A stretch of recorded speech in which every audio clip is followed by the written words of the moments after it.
1971 में पाकिस्तान सामेने युद्ध में वीरगति पामेला पोरबंदरना पनोता पुत्र शहीद वीर नागार्जुन सिसोदियानो 51मो शहीद वंदना समारोह योजायो हतो, जेमां शहेरना अग्रणीओ, माजी सैनिको, शहेरीजनो मोटी संख्या में उपस्थित रह्या हता।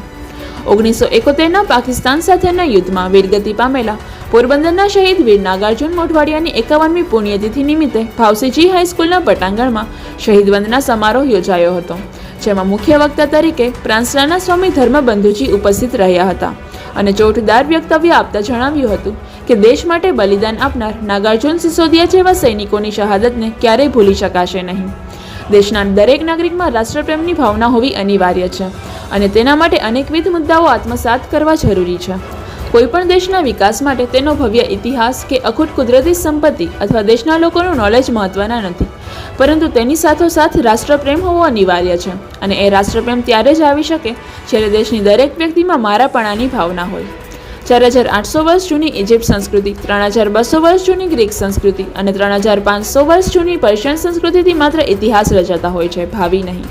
અમેરિકાની માત્ર 450 વર્ષ જૂની અને ઓસ્ટ્રેલિયાની માત્ર 200 વર્ષ જૂની હિસ્ટ્રી જોશો તો ખ્યાલ આવશે કે દેશને મહાન બનાવવા શું જરૂરી છે।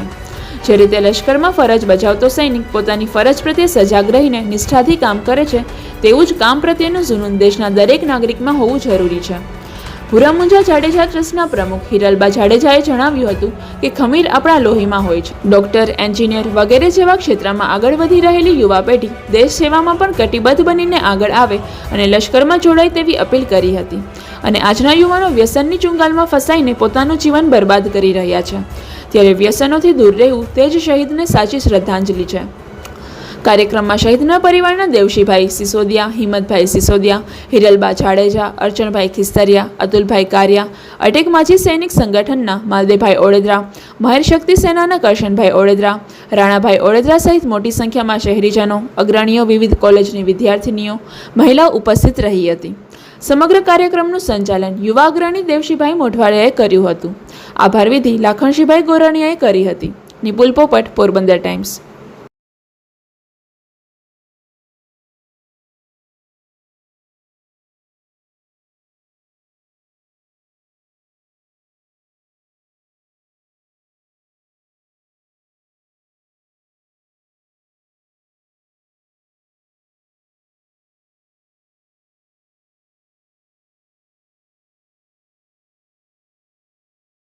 કરશનભાઈ સિસોદિયા, નાગાર્જુનભાઈના નાના ભાઈ।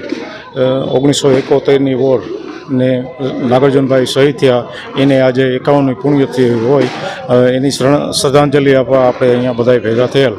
નાગાર્જુનભાઈનો જન્મ 6 જૂન 1950માં નાઇરોબીમાં થયેલ અને તેના પછી એનો KG LKG સુધી આફ્રિકામાં ભણેલ। આફ્રિકામાંથી ઇન્ડિયા 1 વર્ષ MP ઇન્દોરમાં 1 વર્ષ પ્રાઇમરી 1 વર્ષ કર્યું। તેના પછી રાજકોટ રાજકુમાર કોલેજમાં હાયર સેકન્ડરી પૂરી કરી। હાયર સેકન્ડરીની હારે હારે એનડીએની એક્ઝામ આપી। એનડીએની એક્ઝામ પાસ કરી અને નેશનલ ડિફેન્સ એકેડમીમાં ટ્રેનિંગ માટે જોઈન્ટ થયા।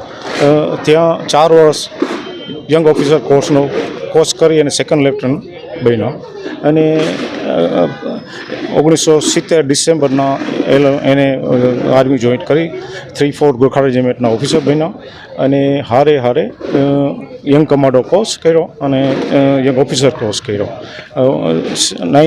ડિસેમ્બર 1971માં વોર ચાલુ થઈ ત્યારે એની બટાલિયન જમ્મુ કાશ્મીર સેક્ટર ઉપર તૈનાત હતી। તો હિમાચલ પ્રદેશમાંથી યંગ ઓફિસર કોર્સ અને કમાન્ડો કોર્સ કરી અને એની બટાલિયન જ્યાં છામ સેક્ટર ઉપર કાશ્મીરમાં હતી ત્યાં ગયા। વોર ચાલુ થઈ ત્યારે એ લડાખ લેહ હાઈવે હતો તેની પર તૈનાત હતા। 8-9 ડિસેમ્બરના એને ત્યાંથી બોલાવી અને છામ સેક્ટર પર લીધા। છામ સેક્ટર પર લીધા ત્યારે એને એક વધારાની જવાબદારી આપી। ઇન્ટેલિજન્સ વિંગ્સમાં એને કામ આપ્યું। ડબલ કામ હતું એની જે બટાલિયન તેની લીડ કરવી અને ઇન્ટેલિજન્સમાં તેની આર્મી જે એના દુશ્મન ઇલાકામાં જઈ એની માહિતી મેળવી, કેવી રીતના એટેક કરવો, નેક્સ્ટ ડે એના વ્યૂહરચના ઘડી અને એટેક કરતા।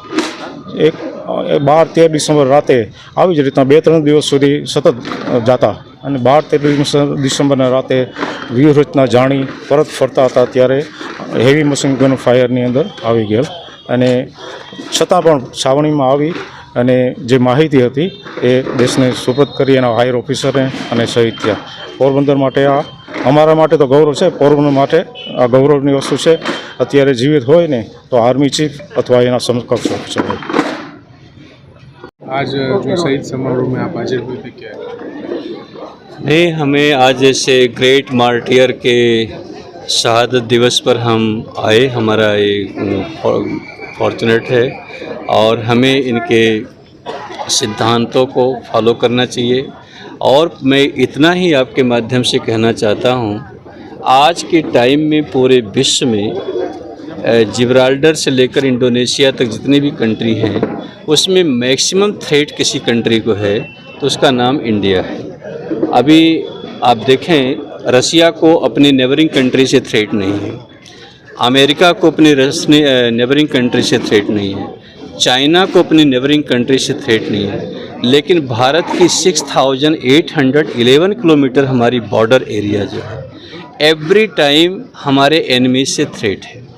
चाइना और पाकिस्तान ये दो कंट्री हैं, एवरीडे हमें थ्रेट प्रोवाइड करते हैं. तो इसलिए हमारी कंट्री के सिटीजन को, हमारी गवर्नमेंट को इस पर अवेयरनेस रखने की ज़रूरत है और हमें हमेशा अलर्ट रहने की ज़रूरत है. देश के युवाओं को क्या करना चाहिए? देश के युवान जो भी हैं, every citizen, every one is accountable all the time. प्रत्येक व्यक्ति की हर जगह जिम्मेदारी होती है. हम ये ब्लेम नहीं कर सकते हैं कि गवर्नमेंट कुछ नहीं कर रही है. गवर्नमेंट का काम है करना भी. जैसे देखिए कोविड आया, कोरोना वायरस, तो लॉट्स ऑफ पीपल ने कमेंट्स किया गवर्नमेंट ने कुछ नहीं किया. अब गवर्नमेंट ने नहीं किया उसकी जिम्मेदारी है, लेकिन एज ए सिटीजन क्या हमने मास्क प्रॉपर पहना? क्या हमने हेल्दी डाइट को लिया? क्या हमने डिसिप्लिन को फॉलो किया? क्या हमने सोशल डिस्टेंसिंग को मेंटेन किया? तो 99% पब्लिक कहेगी हमने ऐसा नहीं किया. तो every one is accountable all the time. प्रत्येक व्यक्ति की हर जगह जिम्मेदारी होती है. हम किसी पर ब्लेम लगाकर दूर नहीं जा सकते. एज ए सिटीजन हमें अपनी ड्यूटी को निभाना चाहिए, चाहे वो सीनियर सिटीजन हो, चाहे वो यंगस्टर हो और चाहे वो कुछ भी हो. और जब हर आदमी अपना कंट्रीब्यूशन देगा तो देश मजबूत होगा. और हर इंसान का अपना इम्पोर्टेंस होता है. हर एक इंसान अपने आप में यूनिक है, उसे अपनी इम्पोर्टेंस को समझना चाहिए. Thank you. ईमानदार होना पर्याप्त नहीं है, परंतु आपके जीवन में ईमानदारी दिखनी चाहिए. You should not be honest but also appear to be honest. केवल ईमानदार होना पर्याप्त नहीं है, परंतु ईमानदारी आपके जीवन में दिखनी चाहिए. और वो चीज जब ही दिखेगी जब आप इसकल वे ऑफ लाइफ, नैतिकता आधारित जीवन को जिएंगे. और अगर आपके जीवन में मूल्य नहीं है, वैल्यूज नहीं है, आज हम लोग बड़े चिल्लाते हैं कि हमारे देश में पाश्चात्य संस्कृति आ रही है, हम लोग बर्बाद हो रहे हैं, हमारा कल्चर डिस्ट्रॉय हो रहा है. मैं आपको 2-3 सिंपल एग्जाम्पल देना चाहता हूं. 1989 में अमेरिका के राष्ट्रपति रोनाल्ड रेगन थे. आपको याद होगा, रोनाल्ड रेगन बड़े फेमस प्रेसिडेंट थे. रोनाल्ड रेगन के कुछ उनके डिसाइपल्स, जो उनके अनुयायी फॉलोवर्स थे, वो हार्वर्ड यूनिवर्सिटी से अप्रोच किया कि प्रेसिडेंट को डॉक्टरेट की डिग्री दिया जाए, ये बहुत अच्छा काम कर रहे हैं. तो हार्वर्ड के वाइस चांसलर ये कहते हुए एक्सक्यूज कर दिया कि president Ronald Reagan he is a film artist, वह फिल्म आर्टिस्ट हैं, वह मैजिक चलाकर पब्लिक पर इंप्रेशन बना करके वो देश के राष्ट्रपति बन गए, लेकिन उन्होंने कोई ऐसा अनुकरणीय जीवन नहीं जिया है जो समाज के लिए हम एग्जाम्पल पेश कर सकें. इसलिए हम इनको डॉक्टरेट की डिग्री नहीं दे सकते. इंडिया में अगर कोई प्राइम मिनिस्टर, प्रधानमंत्री किसी वाइस चांसलर से अप्रोच करे तो लौट करके प्रणाम करते हुए डिग्री दे देंगे उनको. ये नैतिकता हमारे अंदर क्यों नहीं आ रही है? 1984 में ब्रिटेन की प्राइम मिनिस्टर मार्गरेट थैचर थी और ऑक्सफोर्ड यूनिवर्सिटी ने सोचा कि यूरोप की पहली महिला प्रधानमंत्री बनी है। बहुत अच्छा इन्होंने काम किया है, इसलिए इनको डॉक्टरेट की डिग्री देना चाहिए। जब फंक्शन रखा गया, मैडम मार्गरेट थैचर ने अपने स्पीच में बताया कि ब्रिटेन के प्रोफेसरों को पाउंड अच्छे नहीं लगते, वो डॉलर से लव करते हैं, इसलिए ब्रिटेन से माइग्रेट करके वो अमेरिका चले जा रहे हैं। वाइस चांसलर ने उसी समय कॉन्फ्रेंस बुलाई और उसी पब्लिक मीटिंग में मैडम मार्गरेट थैचर की डिग्री को कैंसिल कर दिया। कहा आपने शिक्षा जगत का अपमान किया है, आपने प्रोफेसर का अपमान किया है, आपने यूनिवर्सिटीज का अपमान किया है, हम आपको डिग्री नहीं दे सकते। क्या ऐसी नैतिक बल हमारे देश के प्रोफेसरों में है? हम ऐसा सोच सकते हैं? तो बेसिक चीज हमें यहां पर आना चाहिए कि नैतिकता आधारित जीवन हमें जीने का प्रयास करना चाहिए। हमें किसी व्यक्ति, किसी चीज से नहीं डरना चाहिए, हमें डरना चाहिए तो देश के संविधान से और इथिक्स और वैल्यूज को फॉलो करना चाहिए। तो इथिकल वे ऑफ लाइफ। और तीसरा प्रिंसिपल है सेल्फ डिसिप्लिन, अनुशासित जिंदगी। जो पर्सन, जो सोसाइटी डिसिप्लिन को फॉलो नहीं करती है, वह पर्सन, वह सोसाइटी डिस्ट्रॉय हो जाती है। और जिंदगी में प्रगति के लिए, उन्नति के लिए, कंट्री में प्रॉस्पेरिटी के लिए जो सबसे इंपॉर्टेंट चीज है वो है डिसिप्लिन, अनुशासन। आप पूरे ब्रिटेन की हिस्ट्री पढ़कर देखें, उन्होंने चाइना से लेकर अमेरिका तक रूल किया तो सिर्फ 3 क्वालिटी के कारण किया। एक थैंक यू एंड सॉरी, जिसे दुनिया को मैसेज दिया वी आर डिसेंट पीपल।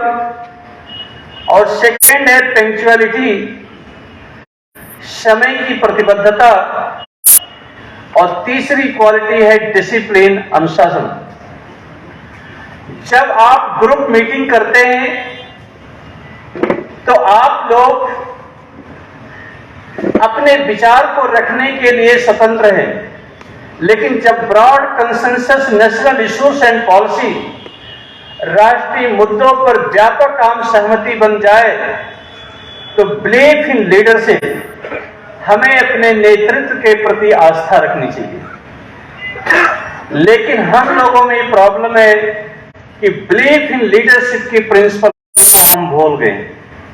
और जब तक देश के सिटीजन अपने नेतृत्व के प्रति आस्था नहीं रखेंगे, वह देश कभी तरक्की नहीं कर सकता। और वह आस्था जभी आएगी जब हमारे ब्रेन में डिसिप्लिन, अनुशासन आएगा। तो डिसिप्लिन का, पंक्चुअलिटी का होना बहुत जरूरी है। मेरे जीवन का एक घटना है, मैं किसी दूसरे देश में ऐसे बात करने के लिए गया तो हमारा दोस्त मुझे एयरपोर्ट पे रिसीव करने आया और वो कुछ समय लेट हो गया।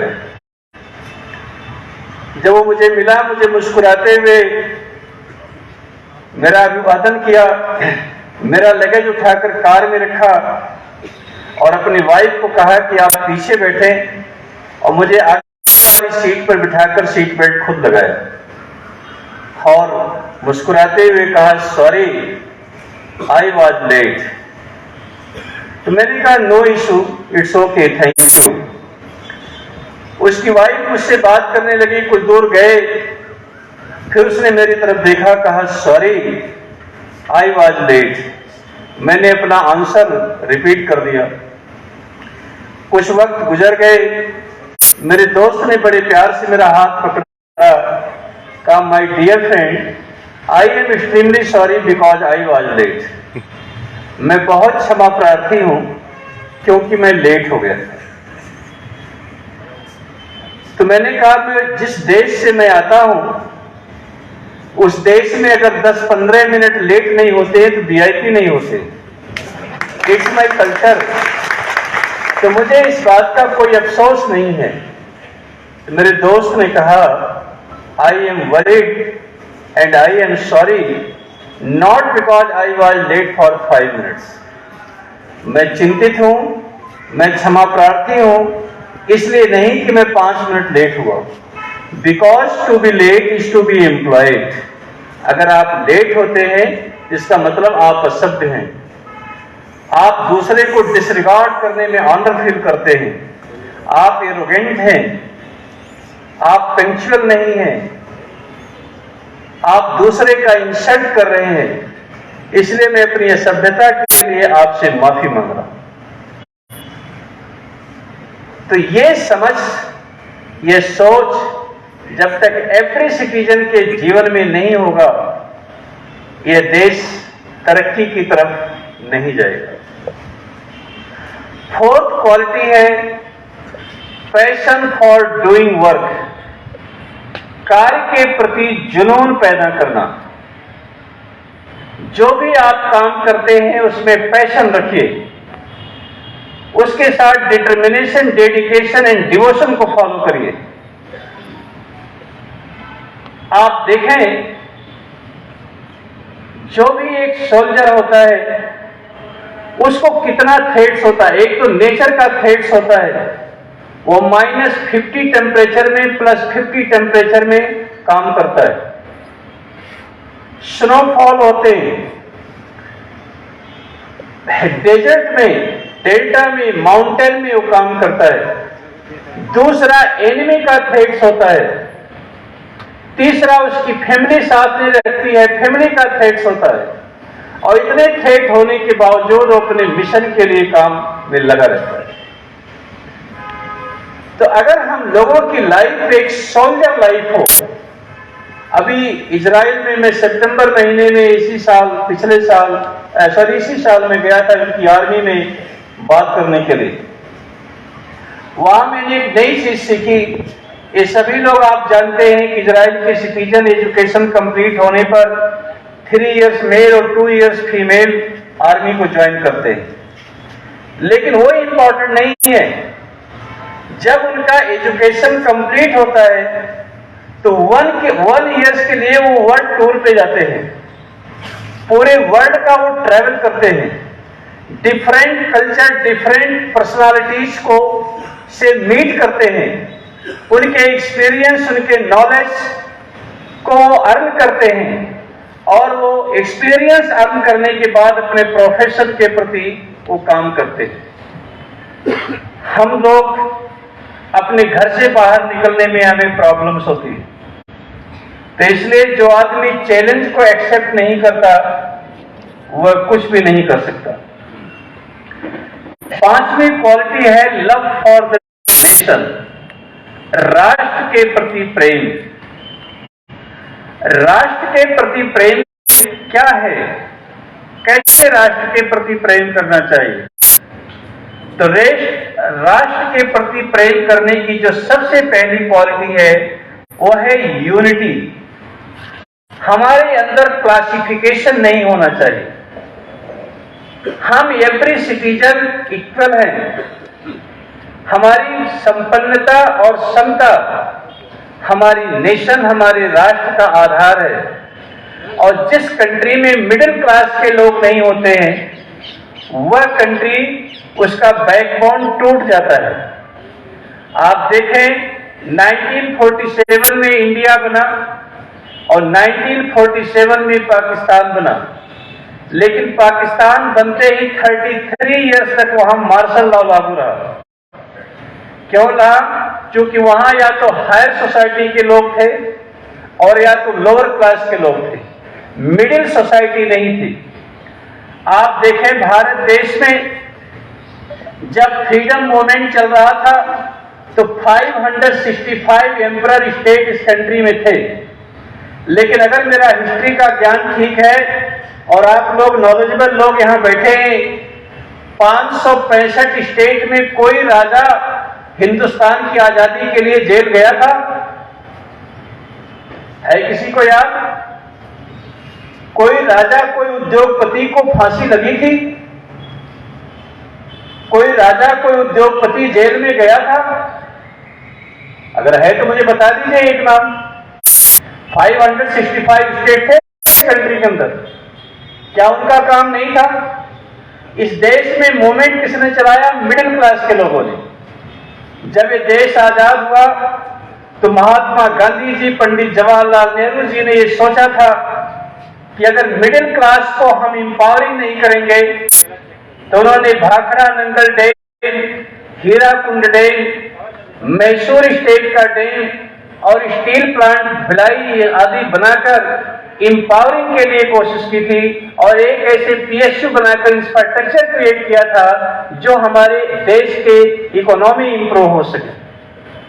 आप देखें, जिस कंट्री में पॉलिटिकल इंस्टेबिलिटी हो जाती है वहां अनार्की क्रिएट होती है। आप देखें Chechnya, Grozny, Somalia, Lithuania, Liberia, Sudan, Kosovo, Egypt, Yemen, Syria, Afghanistan, Pakistan, आप देख सकते हैं पॉलिटिकल इंस्टेबिलिटी किस लेवल की है। लेकिन हमारे देश में नहीं आने पाया क्योंकि हमारी जो सिस्टम थी एक इंपावरिंग की सिस्टम थी और किसी को प्रमोट नहीं किया गया था। सेकेंड चैलेंज हमारे सामने है global disruption due to pandemic. आप लोगों ने सेकेंड वर्ल्ड वॉर का नाम सुना होगा 1945 में। उस सेकेंड वर्ल्ड वॉर में 80 मिलियन पीपल अपने लाइफ को लॉस किए थे, जिसमें 50 मिलियन सिविलियन थे और 30 मिलियन सोल्जर थे।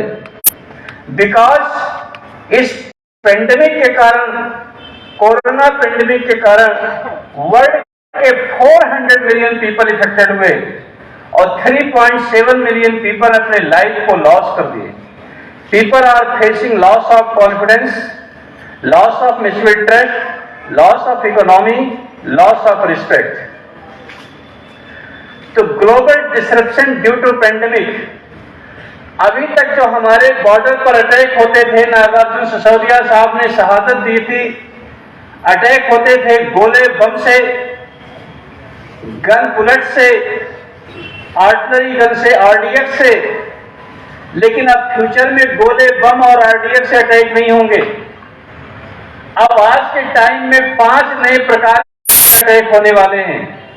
नंबर 1, बायोलॉजिकल अटैक, जो कोरोना वायरस से पेंडेमिक लेकर आया है। ऐसे वायरस अनेकों प्रकार के फैलाए जाएंगे और इस प्रकार के वायरस को क्रिएट करने के लिए अमेरिका, चाइना और रशिया के पास कैपेबिलिटी है। वो जब चाहें तब वो क्रिएट कर सकते हैं। तो फर्स्ट अटैक होगा बायोलॉजिकल अटैक। सेकेंड अटैक होगा केमिकल अटैक। आप देखें इराक में किस प्रकार से केमिकल अटैक हुआ था, जो वहां के लोग अभी भी याद करते हैं। रसिया में चर्मोलिन के अंदर किस प्रकार से न्यूक्लियर ब्लास्ट हुआ था केमिकल अटैक के कारण, जो आज भी वहां इफेक्ट है। तो दूसरा, सेकंड है केमिकल अटैक और तीसरा सबसे इंपॉर्टेंट है आइडियोलॉजिकल अटैक। आज एक रूम में बैठ करके लोग नैरेटिव क्रिएट करेंगे और पूरे वर्ल्ड के लोग फॉलो करेंगे। आइडियोलॉजिकल अटैक सोशल मीडिया के द्वारा जो फैलाए जाएंगे वो हमारे ब्रेन को हम मॉर्गेज कर देते हैं। हमने पढ़ना लिखना बंद कर दिया।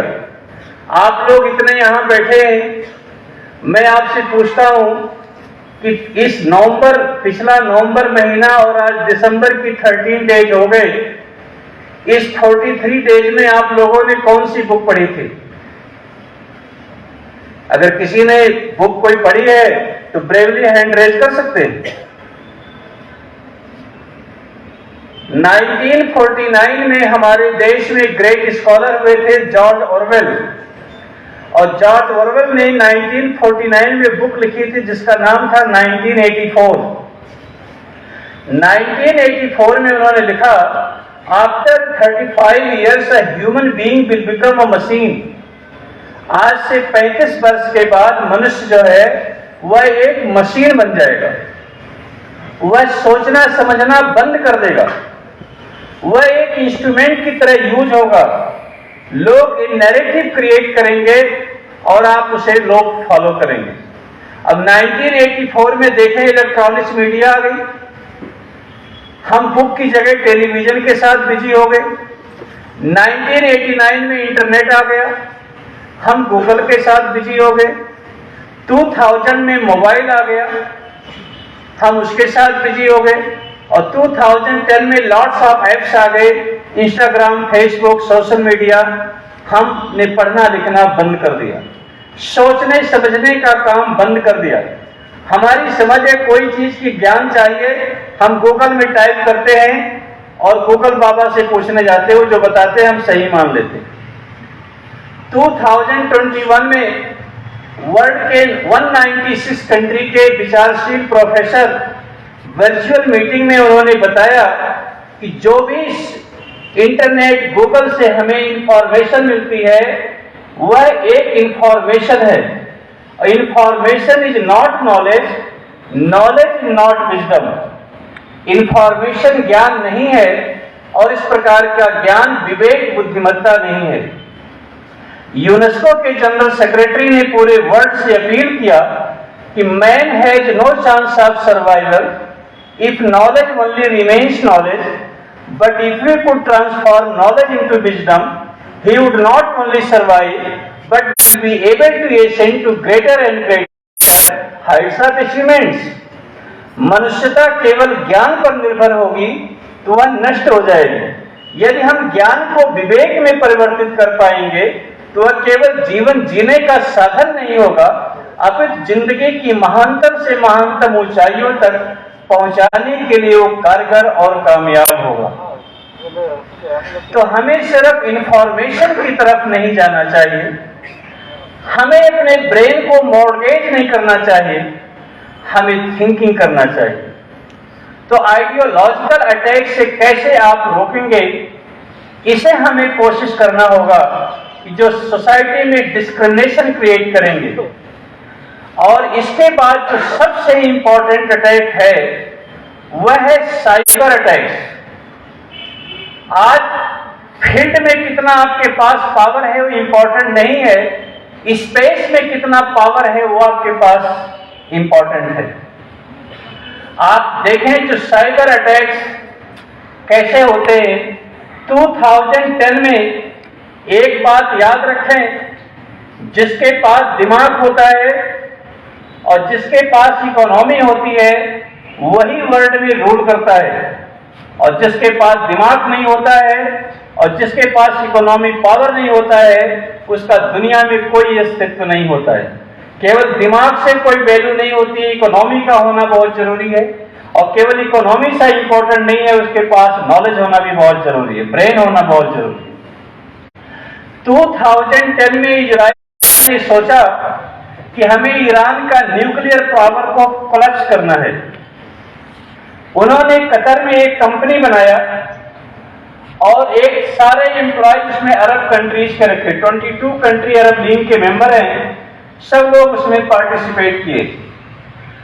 उन्होंने कहा वी आर गॉड बिलीवर, हम लोग ईश्वर में विश्वास रखने वाले हैं। ईश्वर को समझने के लिए फिजिक्स का नॉलेज होना बहुत जरूरी है।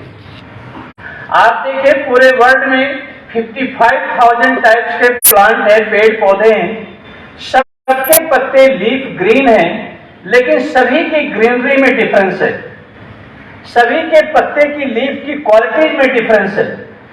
जिब्राल्टर से लेकर इंडोनेशिया तक 7.8 बिलियन ह्यूमन पॉपुलेशन है। हर इंसान के फेस डिफरेंस है, हर इंसान की वॉइस डिफरेंस है, आवाज डिफरेंस है, हर आदमी के फिंगरप्रिंट्स, ऑयल प्रिंट डिफरेंस है। We are matchless. तो अगर हमें उस नेचर को समझ लेंगे तब हम इस क्रिएटर को जान सकते हैं, अर्थात गॉड को समझने के लिए फिजिक्स का ज्ञान होना बहुत जरूरी है। तो फिजिक्स पर एक सेमिनार रखा, 22 कंट्री अरब के ग्रेट स्कॉलर पार्टिसिपेट किए। उन्होंने एक सबको सॉफ्टवेयर दिया, पेन ड्राइव, और उसमें एक वायरस डाल दिया। उस वायरस का नाम है स्टिकस वायरस। और स्टिकस वायरस जब उन्होंने डाल दिया, ईरान के प्रोफेसर लाकर अपने कंप्यूटर में ओपन किए, उनका सारा न्यूक्लियर प्रोजेक्ट कोलैप्स हो गया। यह है दिमाग साइबर अटैक। आप जो मोबाइल लेकर के यूज करते हैं वह एक वेपन है। अगर वो सही उपयोग करेंगे तो आप अच्छे जाएंगे, अगर गलत उपयोग करेंगे, अगर आपके कोई अननोन व्यक्ति से नंबर से कोई वीडियो कॉल आता है तो आपको कभी रिसीव नहीं करना चाहिए। अगर आपने वीडियो कॉल रिसीव कर लिया, आपका फेस आ गया, आपकी फेस को लगा करके वो सेक्सुअल वीडियो बनाकर वायरल कर सकता है। तो ये आप सोचें कि एक वेपन है और इसका बहुत दुरुपयोग हो सकता है। तो cyber attack, chemical attack, biological attack, ideological attacks, ये आपके सामने नए चैलेंज हैं। तो अगर आप इस देश को से प्यार करते हैं तो आपको counterfeit currency, drugs, arms smuggling,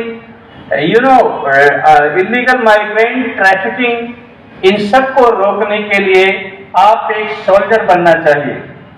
Britain में एक बड़ी फेमस कोट है, every soldier is citizen in uniform, every citizen is soldier without uniform। प्रत्येक सैनिक वह नागरिक है भले ही यूनिफॉर्म के अंदर है, और प्रत्येक नागरिक वह एक सैनिक है भले ही उसके पास यूनिफॉर्म नहीं। अगर इस प्रिंसिपल को आप फॉलो करेंगे तो आप देश का कहीं भी नुकसान होगा आप उसे बर्दाश्त नहीं कर सकते। नेशनल यूनिटी के बाद रिस्पेक्ट, तो respect for the national leadership, respect for the national anthem, respect for the national flag, respect for the national properties और रिस्पेक्ट फॉर द नेशनल, जो सबसे इंपॉर्टेंट है वो है कि नेशनल प्रॉपर्टीज। हमारे देश में कोई भी मूवमेंट होगा तो हम पहले बस चला देंगे, ट्रेन रोक देंगे।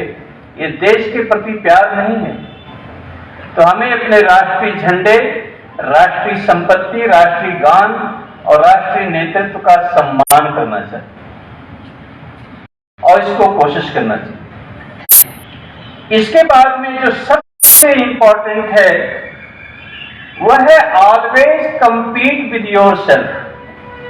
हमें हमेशा अपने साथ मुकाबला करना चाहिए। ह्यूमन वीकनेस है, मनुष्य अपने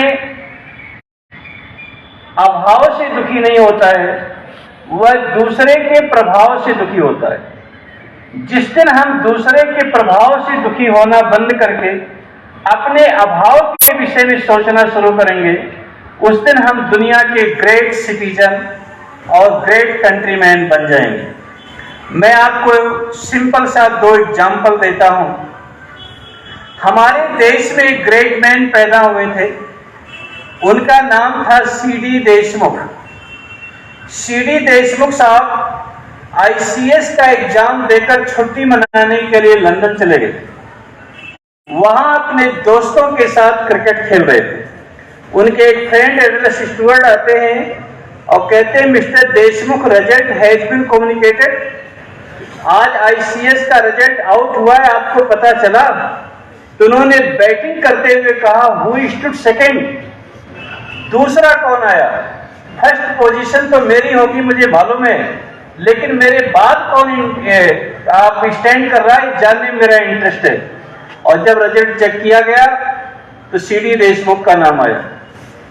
इसी तरह से हमारे देश में एक नोबल मैन पैदा हुए थे, उनका नाम था honourable doctor CV Raman. Doctor CV Raman sir 25 जून 1930 को कलकत्ता लेबोरेटरी में लाइट पे रिसर्च का वर्क कंप्लीट किया, और जब रिसर्च उनका कंप्लीट हो गया तो 27 जून 1930 को उन्होंने जहाज का टिकट खरीदा कि इस वर्ष का नोबेल प्राइज हमें मिलेगा, और नोबेल प्राइज लेने के लिए उन्होंने जहाज का टिकट खरीदा। उस समय एरोप्लेन नहीं होते थे, पानी की जहाज से लोग जाया करते थे। फिजिक्स में जिसको नोबेल प्राइज मिलती है उसका अनाउंसिंग डेट है 27 दिसंबर, लेकिन डॉक्टर सीवी रमन सर ने 27 जून को टिकट खरीदा 6 मंथ बिफोर। लेकिन जब 27 दिसंबर को अनाउंस हुआ तो नाम नोबेल प्राइज में डॉक्टर सीवी रमन का आया।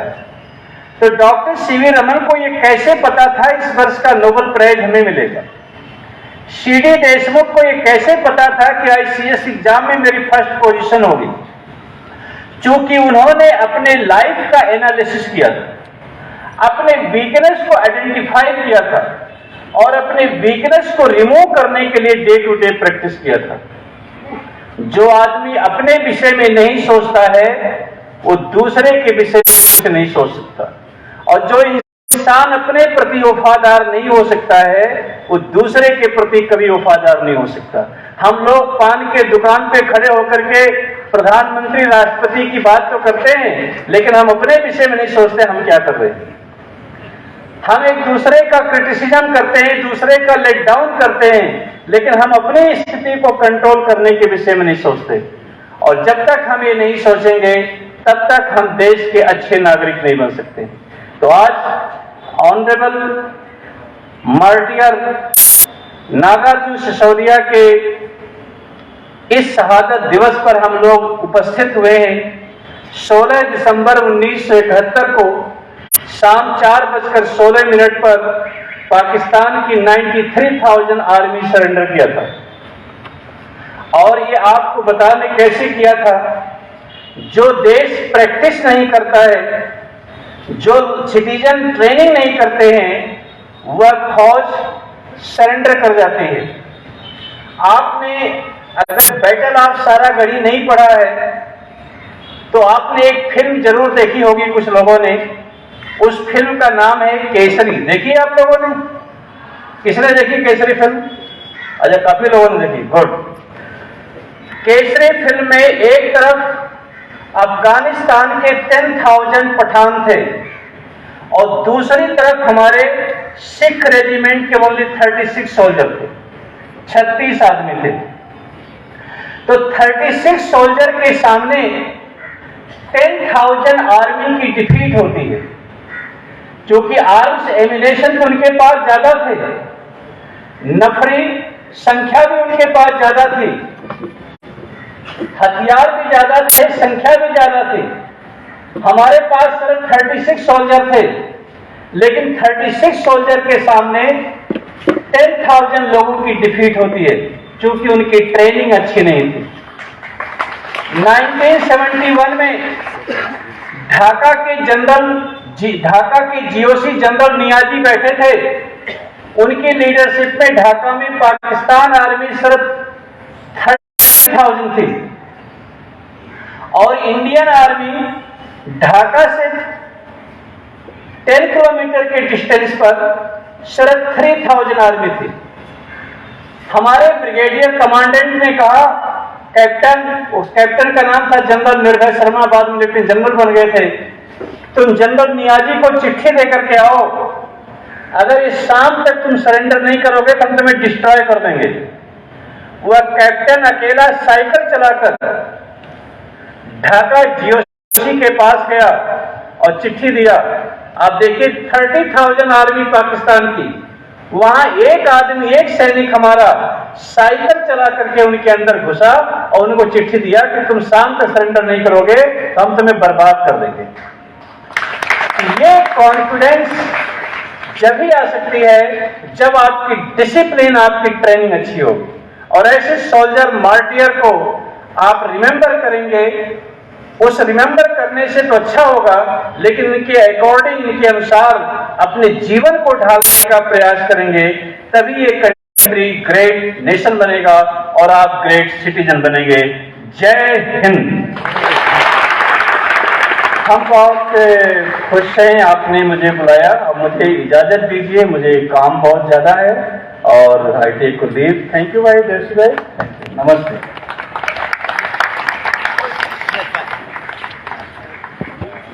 खूब खूब आभार।